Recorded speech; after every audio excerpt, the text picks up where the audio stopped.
Kak Baja memang sabar untuk kumpul semua parcel sampai. Kitchen cabinet ni berenang dari China tau. Barang pindodo yang ni, mak love. Assistant Kak Baja sangat function ya. Okey, ni.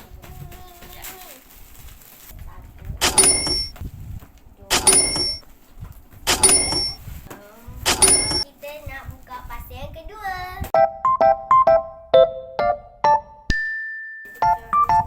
Parcel kedua ni ada satu barang, dua, takut 4 dan 5.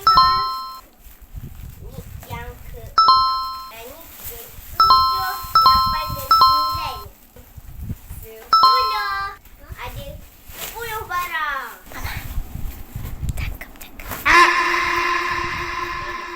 Ni parcel yang ketiga. Kita tengok ada berapa pula dalam ni.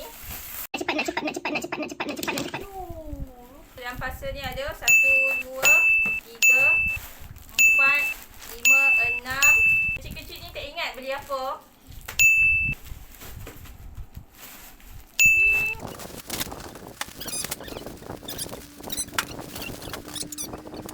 Parcel keempat. Dalam parcel keempat ni ada berapa barang? Adik kira dek. 1, 2, 3, 4, 5. Angkat dulu, angkat dulu. Dan yang ni last 6. So dalam parcel yang kelima ni ada satu je item. Okey, so kita nak buka yang besar dulu. Kita bentuk dia. Bentuk dia. Ni bentuk. So kita letak tepi dulu. Ya, kita terbalik je buka Kita nak letak dekat dapur untuk kita letak sos-sos. Tada! Kita nak ambil sos sekarang. Tarik Tarik. je. Yang ni kau jangan rasa sangat-sangat berbaloi. Harga dia Harga tak ingat dan kena check dulu. Tapi kau Baja rasa ini satu investment yang berbaloi dekat Pindodo juga. Ini antara barang yang kita dah unboxing tadi. Yang kecil-kecil ni tak ingat dah barang apa.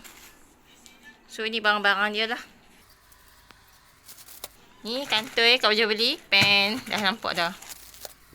kita nak unboxing yang kecil-kecil dulu. Dah kantoi. Awak buka yang ni, nanti dia buka yang lain. Itu dia ada pen. 30 batang pen. Comel-comel. Comel weh. Ni comel. Pink ni pun comel. Murah sangat. Gila murah.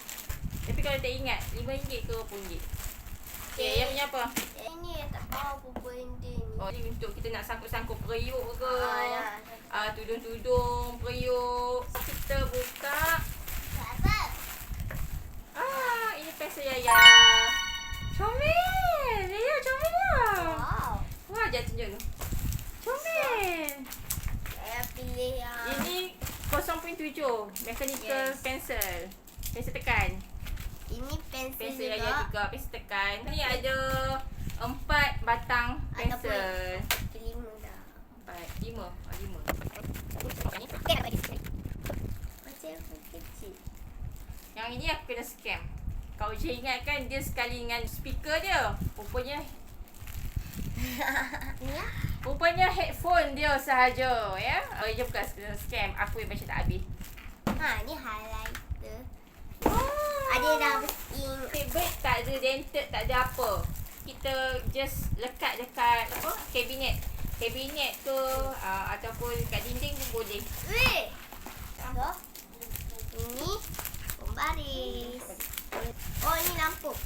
Tengok lampu ni dia function ke tak. Kalau tak kena charge dulu ke apa kan. Kita nak on weh. On. Kita nak orang kata apa, cahaya-cahaya lah kita punya kabinet nanti. Oh, ini kita nak potong-potong kertas kan. So ada lagi tak yang plastik? Guys, yang ni selalu orang buat apa, lapis-lapis kentang ke ataupun sandwich ke. Orang balut sandwich kan kertas ni. 10 ke 20? Kain lah. So ini kain lap. RM4, RM5 kot rasanya semua ni. Banyak gila weh. Weh banyak weh. Bawa juga kain lap juga. Ni apa? Tak tahu serak ayam ke tu. Untuk lap habuk. Rumah kita berhabuk ah. Plastik. Plastik untuk letak dekat, kita letak kat tong sampah. Dia punya video tu dia demo Dekat tepi-tepi. air dia serap terus kat sini. So air dia tak akan melimpah ke Keluar-luar. tabletop. Span untuk serak ayam. Span yang lembut sangat. Lembut. Serius lembut. So daripada Kak Walijah yang berbaloi storage untuk baju dengan yang letak sos tu. Kak Walijah rasa macam video ni terlalu panjang. Pasal-pasal yang berkotak, kita pergi ke part 2. Komen nak part 2. Jumpa nanti di part 2.